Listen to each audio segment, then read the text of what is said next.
Merci beaucoup, Marie-Lise. Au revoir.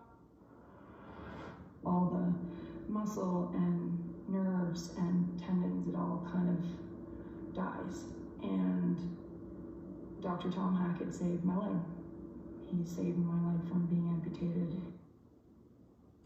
On vous a parlé brièvement hier de cette vidéo de la skieuse Lindsey Vonn où elle détaille les blessures qu'elle a subies à la jambe lors de sa chute terrible aux Jeux olympiques, blessure qui aurait même pu la mener jusqu'à l'amputation n'eût été du travail incroyable de chirurgie qu'elle a subi dans un court délai. Docteur Éric Schlader est chirurgien orthopédiste affilié à l'hôpital Saint-Eustache. Il est avec nous. Bonjour, docteur. Bonjour. Comment une ou des fractures à la jambe auraient pu mener à l'amputation? C'est ce qu'on appelle le syndrome compartimental, c'est ça? Le syndrome du compartiment, c'est effectivement une complication qui va arriver avec des blessures sévères. Dans le cas de Lindsey Vonn, c'est effectivement une fracture très sévère qu'elle a eue dans la partie haute de son tibia qui s'articule avec le genou. Donc, toute la surface articulaire a été fracturée en plusieurs morceaux. Donc, ça, c'est la blessure osseuse. Mais l'énergie qui a cassé l'os de l'athlète a aussi blessé toute l'enveloppe de tissu mou, les ligaments, les muscles qui sont autour du tibia. Et ce que ça fait, c'est que là, il y a un appel de sang, il y a une enflure très sévère qui va arriver dans la jambe et il y a tellement de liquide qui arrive en même temps que la pression dans la jambe va augmenter à un point tel que le sang ne se rendra plus dans la jambe, dans le pied. On appelle ça un syndrome de compartiment. Parce qu'effectivement, si on n'agit pas très rapidement, il peut y avoir carrément une nécrose des tissus. Heureusement, à l'époque où on est, c'est le genre de choses qu'on va reconnaître rapidement puis qu'on va adresser. C'est ce qui est arrivé avec elle, évidemment. Il y avait une équipe aux Jeux olympiques là, qui ont fait les choses de façon appropriée. Ils ont fait une stabilisation temporaire de la fracture. Puis dès qu'ils ont vu que les pressions étaient trop fortes dans la jambe, ils ont fait un geste urgent qui était carrément d'ouvrir la jambe, faire ce qu'on appelle des fasciotomies pour évacuer la pression et garder la jambe en vie finalement. Lindsey Vonn a remercié le médecin qui était là pour elle finalement là, et pour l'équipe américaine, un chirurgien orthopédique, le docteur Tom Hackett, parce qu'il y avait son déchirement au ligament croisé antérieur du genou là, qui était là avant finalement cette fracture et tout cet événement-là.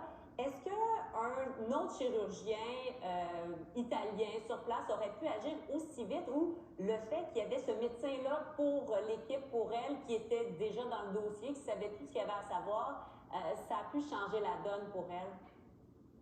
En fait, le premier geste chirurgical, c'est pas celui qui est le plus compliqué. Je pense que ça aurait très bien pu être fait par des chirurgiens locaux. C'est quelque chose qui se fait régulièrement au Québec quand le besoin est là. Donc, ils mettent en place ce qu'on appelle un fixateur externe. Peut-être que vous avez vu des images sur les médias sociaux où elle a des tiges qui sortent de sa jambe, autant au fémur qu'au tibia. Donc ça, c'était une fixation temporaire. Parce que les tissus étaient tellement gonflés qu'on ne pouvait pas se permettre de faire la chirurgie définitive de mise en place des plaques et vis. Donc, les dernières images que vous avez eues avec les plaques et vis, on n'aurait pas pu faire ça le jour 1 de sa blessure. Donc, la fixation par fixateur externe et les fasciotomies, en fait, c'est un geste chirurgical qui est relativement simple. Et oui, ça aurait très bien pu être fait par un autre chirurgien. Par contre, là, de ce que j'ai vu des images qu'elle a généreusement transmises sur les médias sociaux, la fracture était très complexe, effectivement. Puis, on a vu que c'est Rayon X, la chirurgie définitive, qui vient d'avoir eu lieu. Hein, fait que c'est à peu presque 3 semaines après sa blessure, le temps que les tissus dégonflent, l'édème s'en va. Là, ça permettait d'aller faire une chirurgie beaucoup plus complexe qui a pris 6 heures, si on a bien entendu, pour mettre plaque, vis et aller remettre ça le mieux possible en place. Il nous reste malheureusement que 30 secondes. Elle en a pour combien de temps avant de marcher, peut-être même de skier? Là, sans doute, on comprend peut-être plus pour le plaisir, là, mais quand même. Première étape va être de guérir la fracture. Si un jour elle veut retourner au ski, probablement qu'une chirurgie ligamentaire serait nécessaire. Mais c'est pour ça que ça va être encore plusieurs chirurgies, parce qu'il va falloir enlever les plaques et vis avant de planifier une reconstruction ligamentaire. C'est probablement plus qu'un an et demi, là, elle-même l'a dit sur les médias sociaux encore une fois, et avec la fracture qui était dans l'articulation, dans le cartilage, il va y avoir des séquelles, possiblement de l'arthrose. On va souhaiter que ce soit le moins de séquelles possible, mais c'est vraiment une blessure sévère qu'elle a subie. C'est tout un métier que de voir. Merci beaucoup, docteur, d'avoir été là pour nous éclairer.